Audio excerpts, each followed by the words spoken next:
Miguel, ¿y cómo está en Europa el fenómeno de la derecha radical, de la derecha casi fascista, que ha tenido ciertos espacios en las elecciones europeas y la Alemán, radicalización?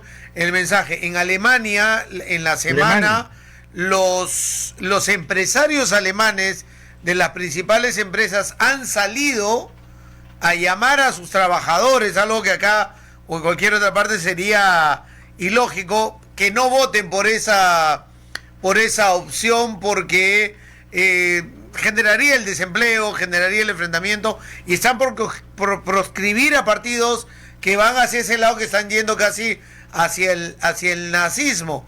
Pero hay sectores de la izquierda, de la derecha, que son muy radicales,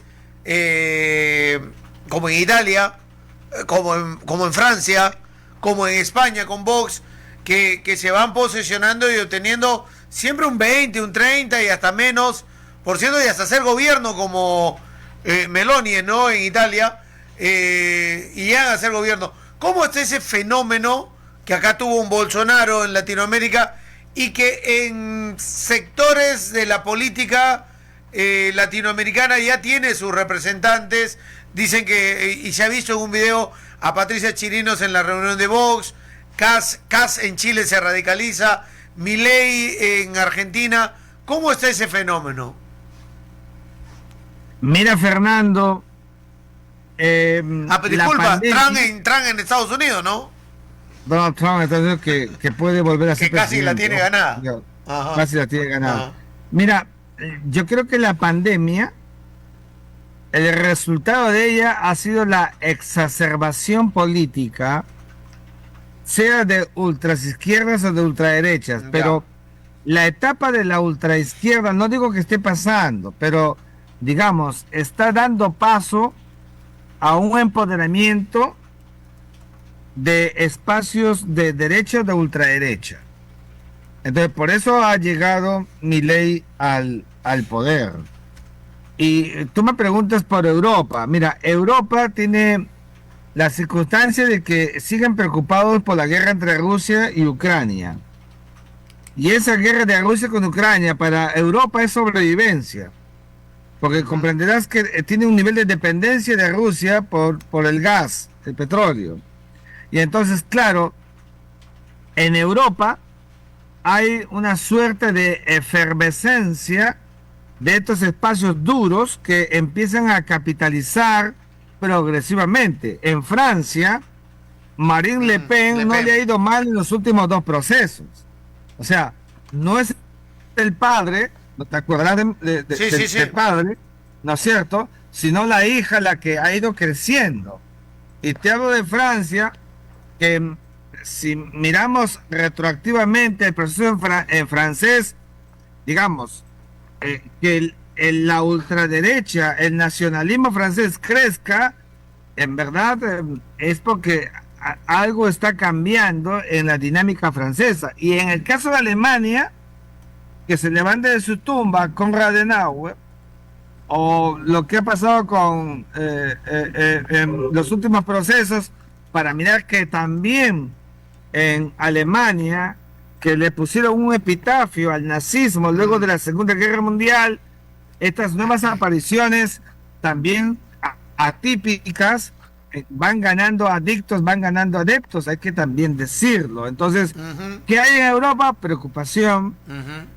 pero al mismo tiempo que preocupación, va ganando adictos, y los sectores de los que va ganando, otrora gente mayor, ahora son juventudes que están movilizadas precisamente por el impacto de la pandemia Mm, y por el desencanto de ya no ver esa Unión Europea fuerte que produjo luego del Benelux, del Tratado de Roma, de Maastricht, y de lo que ha sido la fortaleza de la Unión Europea mirando el mundo. Y ahora por la crisis europea del 2008 y la mm, subsiguiente y la guerra que acabo de mencionar de Rusia con Ucrania, es una Europa debilitada, es una Europa que necesita ingresos, es una Europa que necesita movimiento. Los peruanos vamos a Europa sin visa y algunos creen que es, digamos, la bondad extremi de los europeos cuando tenemos que mirar más que los europeos necesitan billetes, necesitan movimiento. Y mano de obra no calificada o que haga el trabajo que ellos no realizan, aunque esa derecha radical no quiere migración, pero la necesita en cierta medida. La necesita y no la quiere, pero la necesita. Es como la de los barcos con los africanos que logran llegar a las costas italianas, españolas o francesas. No los quieren, por supuesto, pero al final terminan recibiéndolos, porque van a contribuir a la movilidad de una economía que muy bien los ultraconservadores europeos saben que con mano de obra barata pueden hacerse más ricos. O sea, tenemos que decirlo de esa manera. Por eso es que hay estas tendencias en el sistema internacional para contrarrestar la visión de la relativización del concepto de soberanía o para contrarrestar el auge que ha tenido en su momento el progresismo internacional también en esa idea de relativizar estos conceptos pétreos westfalianos que había hecho de Europa antes de la Segunda Guerra Mundial un viejo continente lleno de muchos países con visiones muy pero rectilíneas sobre fronteras, etcétera. Y tú que conoces más el mundo y a los políticos en el mundo, la derecha calificada acá en Perú, Juan Carlos Dafur le puso la derecha bruta y achorada.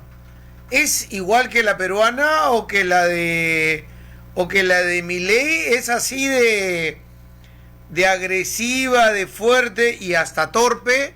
La de Milei ha generado éxito en Argentina, además de que había un hartazgo al kirchnerismo, a la corrupción, al hambre, al mal manejo económico e incluso hacia un sector de la derecha que fue relegado para el pase a la segunda vuelta, fue aprovechado muy bien por Milei.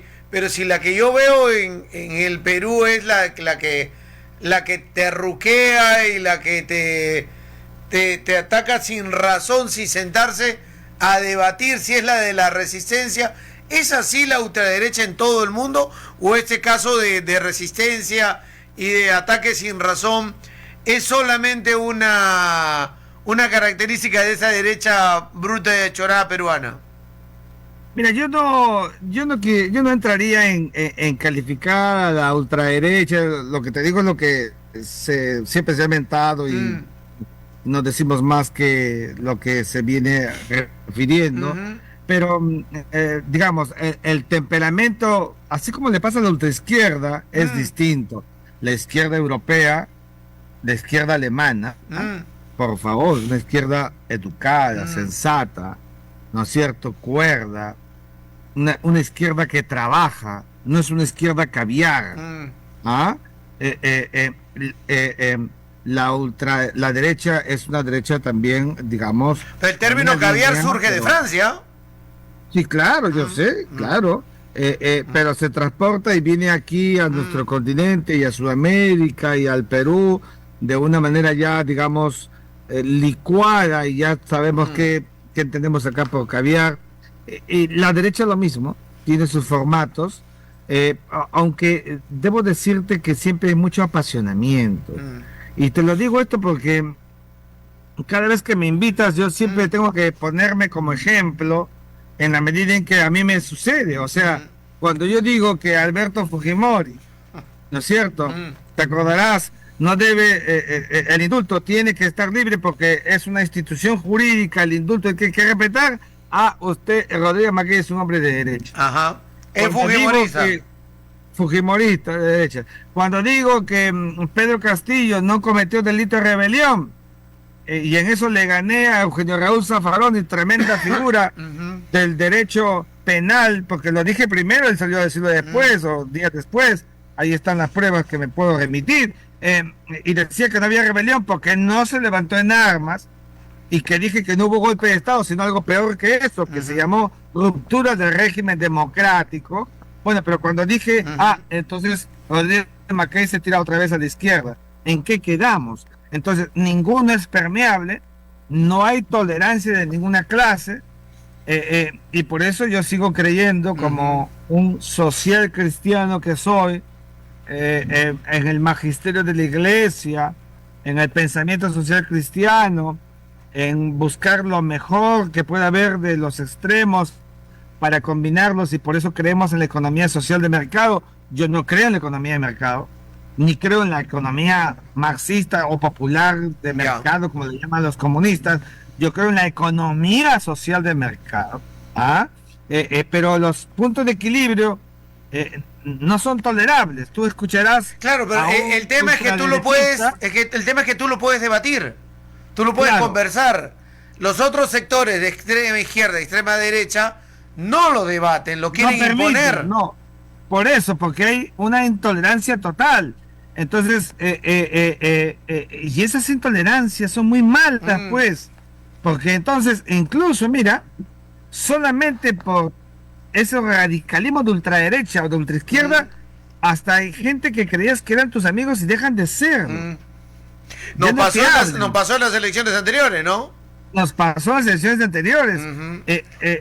Yo lo he visto cuando fui canciller de Pedro Castillo, teniendo amigos, conocidos, etcétera, me dejaron de hablar. Algunos ya empiezan ahora a aparecer por allí, etcétera, pero entonces, ¿eso por qué se debe, Fernando? Porque no leen, Fernando, porque no profundizan, porque no entienden qué cosa es ser de derecha, qué cosa es de izquierda.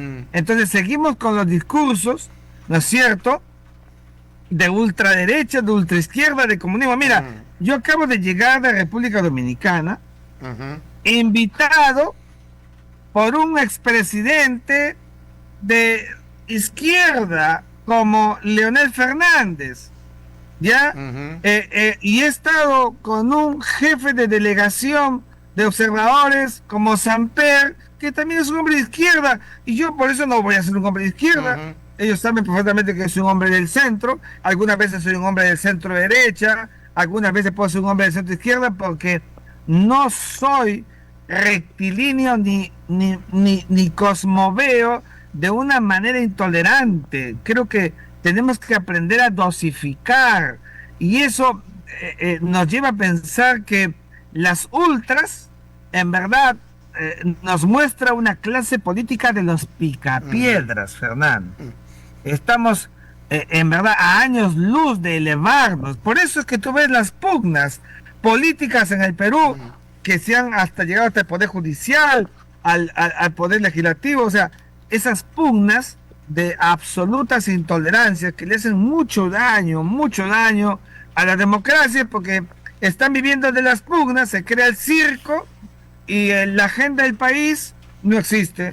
La agenda del Estado-Nación, no hay agenda del Estado-Nación, todos son acciones empíricas, de la inmediatez, sin perspectiva y sin política de Estado. En otras palabras, pasamos décadas y seguimos en el subdesarrollo.